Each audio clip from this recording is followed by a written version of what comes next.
Hello dear student, हम लोगों ने लास्ट वीडियो में डिस्कस किया था कॉम्प्लेक्स नंबर। आपको कॉम्प्लेक्स नंबर की कंडीशन बताई गई थी, फॉर्मूले बताए गए थे, उसकी जनरल फॉर्म बताई गई थी। आज ये वीडियो में हम लोग पढ़ेंगे modulus of complex number, argument of complex number और इसकी पोलर फॉर्म बनाना। क्लियर? पोलर फॉर्म का मतलब है इसका एक्सिस पे रिप्रेजेंटेशन कैसा होता है, उसको हम लोग पोलर फॉर्म बोलते हैं। तो देखिए जरा हम लोग कैसे इसको निकालते हैं। Let be a complex number z equal to a plus iota b। Clear? अब देखिए जरा, अगर हम इसको कॉम्प्लेक्स फॉर्म को पोलर फॉर्म में कन्वर्ट करना चाहें तो पहले हमें इसे एक्सिस पे डिफाइन करना पड़ेगा। तो देखो बेटा कैसे एक्सिस पे डिफाइन होता है।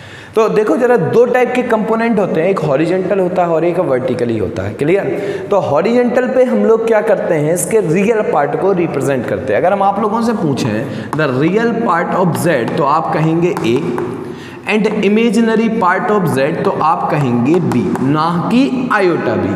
आयोटा तो ये डिफाइन करता है कि ये कॉम्प्लेक्स पार्ट है, कॉम्प्लेक्स का इमेजिनरी पार्ट है। क्लियर? आगे बात समझ में। अब देखिए हम लोग एक्स एक्सिस पे कितना चले बेटा a, और बाई एक्सिस पे कितना चले b, यानी ये वाला जो पॉइंट है ये अपना आ गया a, b। इसको जरा ज्वाइन करा दो तो ये हो गया इसका मैग्नीट्यूड। अब आप लोग देखिए जरा, अगर ये b है तो ये भी b होगा, ये a है तो ये भी a होगा। इसको छोटा कर लीजिए। क्लियर है? डन। अब हम लोग लगाएंगे इन ट्रायंगल OAM।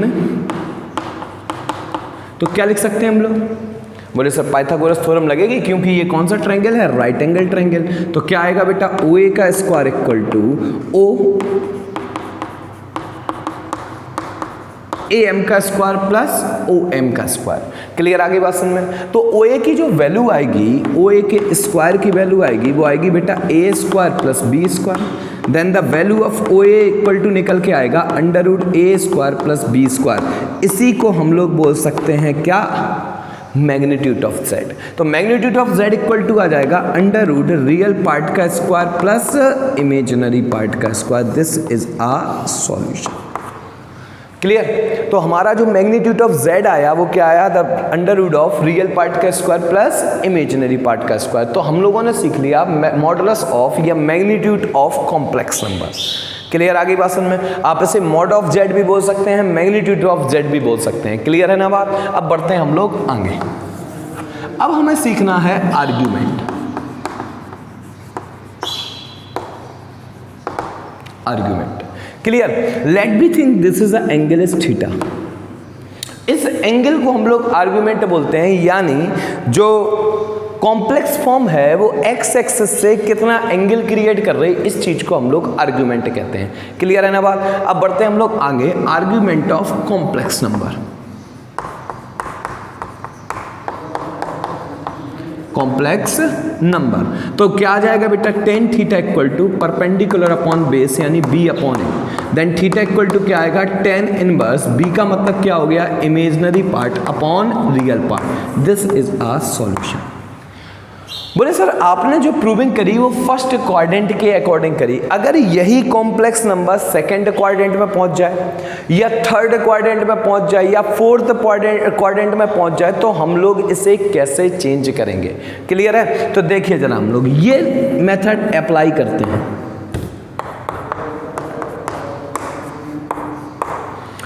डन। तो ये कौन सा क्वाड्रेंट है बेटा, फर्स्ट क्वाड्रेंट। तो इसके सिंबल क्या होंगे या साइन क्या होंगे, पॉजिटिव कॉमा पॉजिटिव। ये सेकंड क्वाड्रेंट है तो माइनस प्लस, ये थर्ड क्वाड्रेंट है तो माइनस माइनस, ये फोर्थ क्वाड्रेंट है तो क्या हो जाएगा, प्लस कॉमा माइनस। यहां तक कोई भी दिक्कत हो तो बताइए। अगर कोई भी कॉम्प्लेक्स नंबर फर्स्ट क्वाड्रेंट में लाइज करता है तो थीटा इक्वल टू क्या आएगा बेटा, अल्फा। अगर सेकंड में करता है तो theta equal to pi minus alpha. Clear, क्योंकि 180 माइनस थीटा होता है। बोले सर अल्फा क्या है, यानी हम ये पहले अल्फा निकालेंगे फर्स्ट क्वाड्रेंट के अकॉर्डिंग, फिर उसे हम लोग थीटा में कन्वर्ट कर देंगे। बोले सर कैसे, अभी एग्जांपल देंगे। क्लियर, अगर ये फोर्थ क्वाड्रेंट में है तो इसकी इमेज यहाँ बना दो, इमेज का मतलब ये नेगेटिव कर दो, यानी थीटा इक्वल टू कितना आ जाएगा, माइनस अल्फा। अगर इसकी इमेज हम लोग यहाँ बनाए देते हैं तो क्या आ जाएगा, theta equal to minus pi minus alpha. Okay, यानी हमारे पास सीधी सी बात, सीधा सीधा क्वाड्रेंट रूल हो गया। This is called quadrant rule.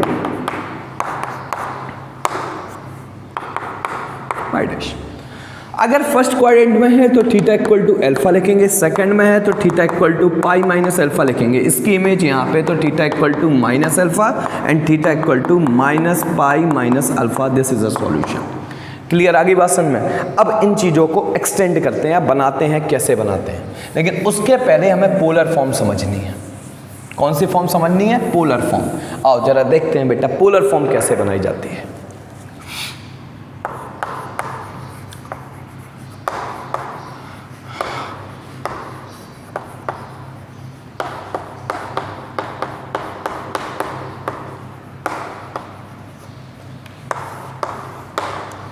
देखो बेटा, ये हो गया z इक्वल टू लिखा है a प्लस आयोटा b।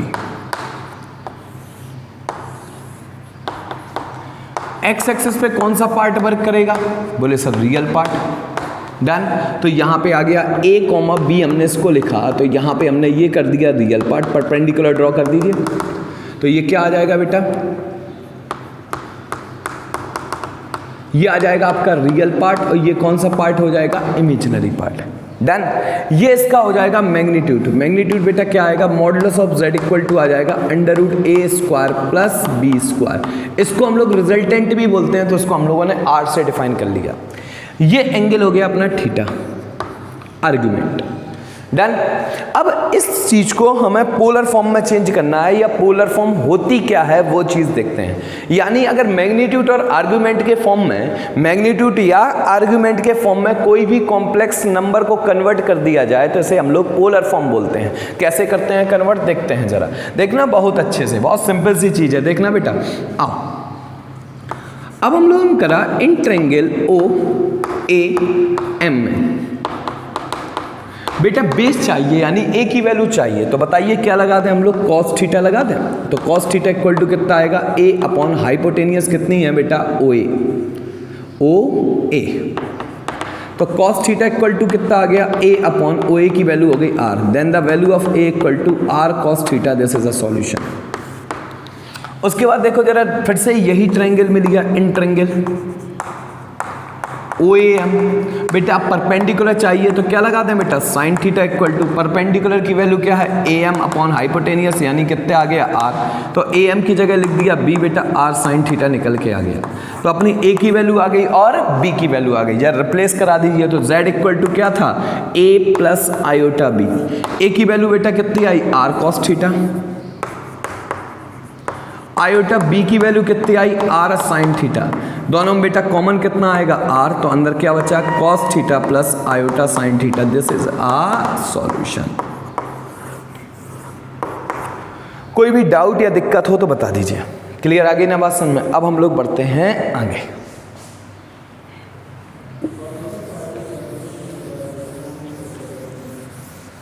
बोले सर अब एक बात बताइए कि ये जो आर्गुमेंट है या मॉडुलस है वो कैसे फाइंड करेंगे और उनके रिगार्डिंग हम लोग पोलर फॉर्म कैसे बनाएंगे। तो ये हो गया बेटा एग्जाम्पल, लिखा है z equal to -1 minus iota. Clear, सबसे पहले हम लोग लिखेंगे real part of z,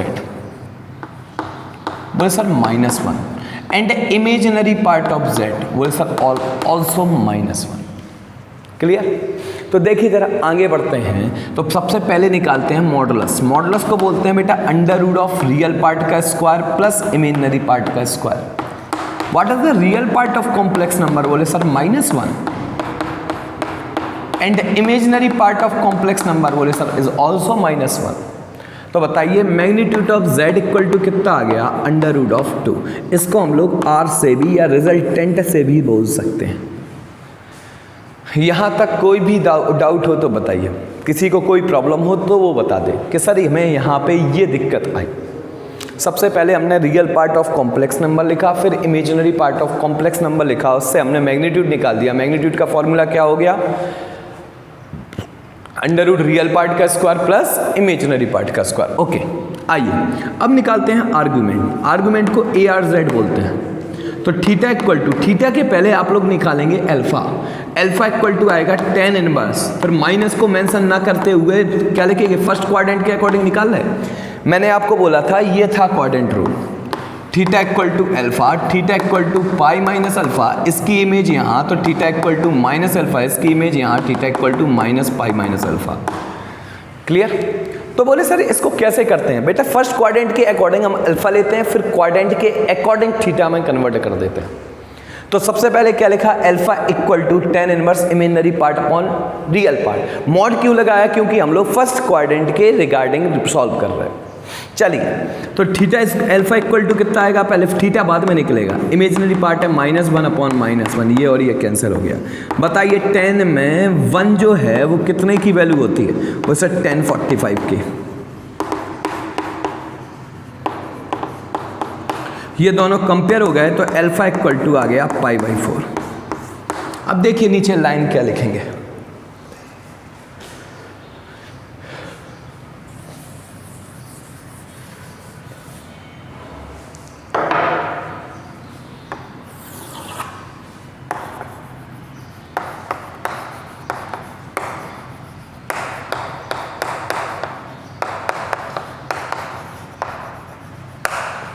complex number lies in third quadrant. आओ जरा देखते हैं। तो एक बार फिर से लिखा यही चीज, theta equal to alpha, theta equal to pi minus alpha, इसकी इमेज यहाँ, theta equal to minus alpha, इसकी इमेज यहाँ, theta equal to minus pi minus alpha. Clear? तो थर्ड क्वाड्रेंट में थीटा की वैल्यू क्या होगी? बोले sir theta equal to minus pi minus alpha. What is the value of alpha? बोले sir π/4। Replace करा दीजिए, तो पाई माइनस π/4। एलसीएम ले लीजिए तो -3 π/4। यहाँ तक कोई भी डाउट हो तो बताइए। क्लियर? ये हमारा निकल आया आर्गुमेंट। अब हमें किस में कन्वर्ट करना है इसको? पोलर फॉर्म में। किस में कन्वर्ट करना है बेटा? पोलर फॉर्म में। तो देखिए जरा क्या होगा।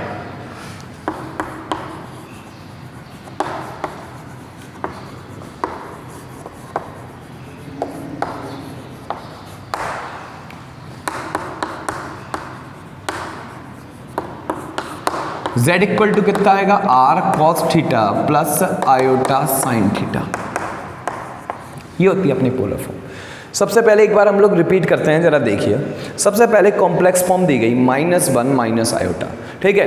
ये आपकी जनरल फॉर्म दी गई, ठीक है? अब हमने इसको क्या किया? इसका रियल पार्ट लिखा। रियल पार्ट का मतलब जिसमें आयोटा ना हो उसको हम लोग रियल पार्ट बोलते हैं। तो real part of complex number आया -1, imaginary part of complex number आया -1।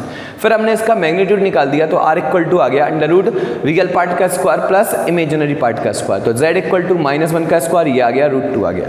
अब हमें क्या निकालना है? Argument of z। तो अल्फा इक्वल टू आ गया tan inverse imaginary part upon real part, ये और ये कैंसिल हो गया, 1 आ गया। 10 में 1 कितने की वैल्यू होती है? 10 π/4। ये दोनों कंपेयर हो गए, वैल्यू आ गई π/4। यहाँ तक कोई भी डाउट हो तो बताइए। क्लियर? अब अल्फा आया और क्वाड्रेंट रूल से देखा ये किस क्वाड्रेंट में वर्क कर रहा? बोले सर थर्ड क्वाड्रेंट में। थर्ड में थीटा इक्वल टू क्या होता है? Minus pi minus alpha. तो थीटा इक्वल टू आ गया -3 π/4। अब हमने कॉम्प्लेक्स नंबर में रिप्लेस कराना है, बस आंसर आ गया। z इक्वल टू, इसकी वैल्यू आई √2, r की वैल्यू देख लीजिए, cos थीटा की वैल्यू कितनी आई? -3 π/4।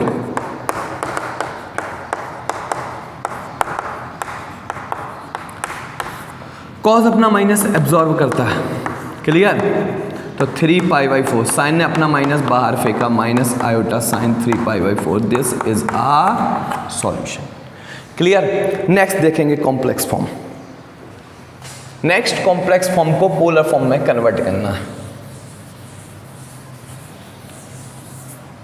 चलिए, z इक्वल टू लिखा है बेटा 1 माइनस आयोटा √3। सबसे पहले क्या निकालेंगे? आपको पता है r निकालना है। r को क्या ले बोलेंगे?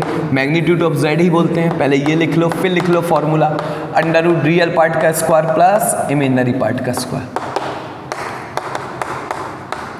रियल पार्ट आया 1, 1 में 1 का स्क्वायर प्लस माइनस रूट 3 का स्क्वायर।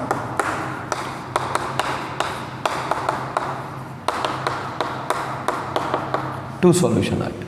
क्लियर। अब हम लोग क्या निकालेंगे, पहले अल्फा। क्या लगाएंगे इसमें, मॉड। मॉड का मतलब क्या हो जाएगा, पॉजिटिव वैल्यू चाहिए। What is the real part of complex, sorry imaginary part of complex number, minus root 3, real part 1। Mod हटा दो तो रूट 3, 10 में रूट 3 कितने की होती है, 60 की। 60 को रेडियन में बोलते हैं π/3। तो अल्फा इक्वल टू कितना आ गया, π/3। अब देखिए जरा ये किस में लाई करेगा, वो चीज देखते हैं। ये है बेटा पॉजिटिव, ये है नेगेटिव, यानी प्लस और माइनस लाइज इन कौन सा क्वाड्रेंट, फोर्थ क्वाड्रेंट। क्लियर आ गई बात समझ। तो देखिए जरा alpha equal to theta equal to कितना होगा, माइनस अल्फा।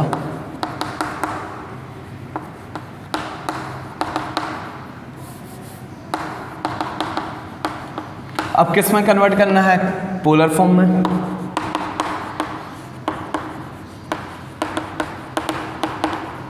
रिप्लेस कराइए, आर मतलब हो गया 2, कॉस माइनस, कॉस अपना माइनस क्या कर लेगा, एब्जॉर्ब, साइन अपना माइनस कहाँ फेंक लेगा, बाहर।